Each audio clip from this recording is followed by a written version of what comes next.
DTV প্লাসে আজকে আমাদের সাথে আছে স্বর্ণালী মণ্ডল। স্বর্ণালী একজন কবি, অভিনেত্রী, একজন গবেষক এবং সেই সাথে তিনি একজন সামাজিক কর্মী। আজকে আমার সাথে এক্সক্লুসিভ আছে। এই পর্বে আমি স্বর্ণালীকে যে প্রশ্নটা করব সেটা হচ্ছে যে কণ্ঠে অভিনয়, মানে কণ্ঠ অভিনয়, মঞ্চ এবং ক্যামেরার সামনে অভিনয়, তুমি তো এইভাবে নানান বিষয় নিয়ে যুক্ত আছো, তো এইটা সম্পর্কে একটু বলো। তোমার কণ্ঠ অভিনয়, মঞ্চ ও ক্যামেরার সামনে অভিনয়, সেটা নিয়ে তোমার সংক্ষিপ্ত একটু বর্ণনা দাও। ধন্যবাদ আবারও আমার সাক্ষাৎকারটি নেওয়ার জন্য এবং আমাকে নির্বাচন করার জন্য, আর এই রকম একটি প্রশ্ন বা এই রকম একটি কথা বলার সুযোগ করে দেওয়ার জন্য। আর সকল যারা দর্শক শ্রোতা বন্ধু তাদের জন্য ভালোবাসা, শুভেচ্ছা, শ্রদ্ধা জানিয়ে আমি সরাসরি প্রশ্নে চলে যাই। এই যে প্রশ্নটা করা হলো ক্যামেরার সামনে বা মঞ্চে অভিনয় এবং কণ্ঠ অভিনয়, এইটা একটি হিউজ সাবজেক্ট। তো এই হিউজ বিষয়টাকে আমি খুব সংক্ষেপে একটু বলার চেষ্টা করছি। বেসিক কয়েকটি পয়েন্ট বা আমার উপলব্ধি বলা চলে। যেমন আমি যখন মঞ্চে করব অভিনয়, সেটা একটা ডিফারেন্ট ফর্ম। আমি যখন ক্যামেরার সামনে করছি সেটা ডিফারেন্ট, এবং আমি যখন সেটা কণ্ঠাভিনয় শুধুমাত্র করছি সেটা আর একটা ফর্ম। তিনটে সম্পূর্ণ আলাদা আলাদা ফর্ম, বাট একটা মূল তার মধ্যে সূত্র আছে, সেটা হচ্ছে অভিনয়। অভিনয়টা একই সুতোয় গাঁথা। তো আমি সেই অভিনয়ের দিকেই চলে আসি।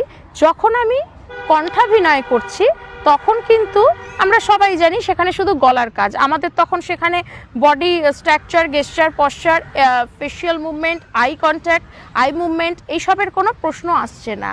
তো তখন আমরা সেটাকে শুধুমাত্র গলার মাধ্যমে শ্রোতার কাছে পৌঁছানোর চেষ্টা করছি।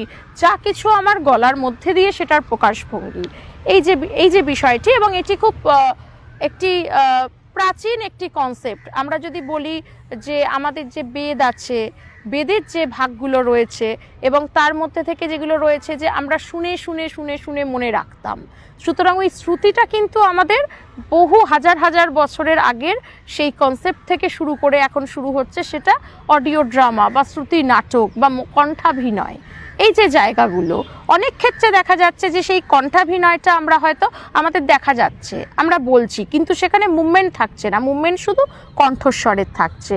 তো অবশ্যই এটা একটা ডিফারেন্ট ফর্ম। এক্ষেত্রে বেশি নজর দিতে হয় শুধু ভয়েসের ওপর, ভোকালের ওপরে, এবং অবশ্যই ইমোশনটাকে তুলে ধরতে হচ্ছে ভয়েসের মধ্যে দিয়ে। ইমোশনটাকে সেখানে আমি আলাদা করে চোখ, নাক, মুখ বা আমার বডি স্ট্রাকচারের মধ্যে আমি প্রকাশ করতে পারছি না, এটা একটা বিষয়।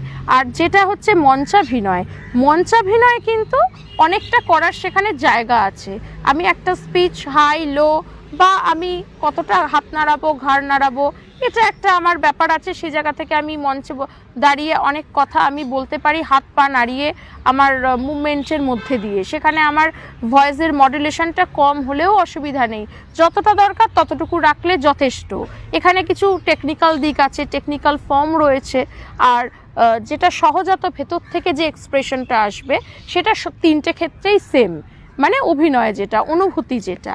তো আমরা তো অনুভব নিয়েই কাজগুলো করি যারা অভিনয়ে রয়েছি।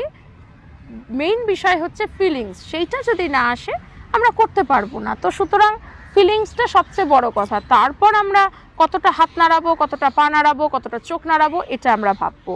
আর একটা বিষয় যেটা হচ্ছে ক্যামেরার সামনে দাঁড়িয়ে অভিনয়, এইটা হচ্ছে মোস্ট ইম্পর্টেন্ট। আমি এখনও কথা বলছি ক্যামেরার সামনেই। তো ক্যামেরার সামনে অভিনয় মানে সেখানে কিন্তু আমাদের এখন একটা এডিট অপশান হয়ে গেছে, এই অপশানগুলো হয়ে গেছে। তো ওখানে আমি ইচ্ছা করলে একটা শট 5 বার, 10 বার, 15 বারও দিতে পারি। হ্যাঁ, সময় নষ্ট হবে, অর্থ নষ্ট হবে, সেটা আলাদা পার্সপেক্টিভ, বাট বা আলাদা পারপাস, কিন্তু আমি এটা করতে পারি। সেক্ষেত্রে তুলনামূলকভাবে এই প্রসেসটাকে কাজে লাগিয়ে আমি একটা কাজকে দীর্ঘায়িতভাবে করতে পারছি বা শর্ট প্রসেসে করতে পারছি। আবার বহু মানুষের কাছে যেমন পৌঁছে যাচ্ছে এই একেবারে ক্যামেরার সামনে অভিনয়টা, ঠিক সেরকম সেখানে আমি ভুল করলেও ভুলটা বারবার রেকটিফিকেশন হওয়ারও একটা পসিবিলিটি বেশি হচ্ছে। হ্যাঁ, যেমন আমি মঞ্চে করতে গেলে আমার রিহার্সালের মধ্যে সব ভুল করি, ঠিক করি, আমাকে করে নিতে হবে। আগে একটা প্রি প্রোডাকশনের মধ্যে করতে হচ্ছে। আমি থিয়েটার মঞ্চে দাঁড়িয়ে কিন্তু মঞ্চে অভিনয়ের সময় আমি ভুল কিন্তু দুবার কেন একবারও বলতে গেলে সেইটা আমার ডিপ্রাইভ করা হয়ে যায় দর্শককে। কিন্তু ক্যামেরার সামনে যেটা, সেখানে এই অপশানটা অনেক ইজি আছে, আমি একাধিকবার একটা শট দিতে পারছি, এই বিষয়গুলো রয়েছে। এবং সেক্ষেত্রে অভিনয়টাও অনেকটাই স্ক্রিপ্টেড এবং অনেকটাই সেক্ষেত্রে সীমিত গণ্ডির মধ্যে মনে হয়। এই যে জায়গাটা, এখানে এখন অনেক তর্ক বিতর্ক আছে, দ্বিমত আছে, অনেক আলোচনা হতে পারে যে কেন ক্যামেরার সামনে কি খুব সহজ, আপনি কি সেটা বলতে চাইছেন না? একেবারেই সহজ আমি সে কথা বলতে চাইছি না। ওই জন্য শুরুতেই বলেছি 3টি আলাদা ডিফারেন্ট ফর্ম, কিন্তু একটি সুরে গাথা, সেটা হচ্ছে অভিনয় এবং ইমোশন। অভিনয় যখন বলছি সেখানে আবেগ বলছি কথাটা, কিন্তু ক্যামেরা মানে আমাদের এই অপশানগুলো রয়েছে, সেই অপশানটা আমার নাটকের মঞ্চে দাঁড়িয়ে নেই, সেইটা তো আমরা সকলে জানি, এটার কোনো নতুন কথা নয়। সেই পুরনো কথাটাকেই আমি একটু জাস্ট একবার আপনাদের সামনে ভাব প্রকাশের মাধ্যমে বললাম, এইটাই।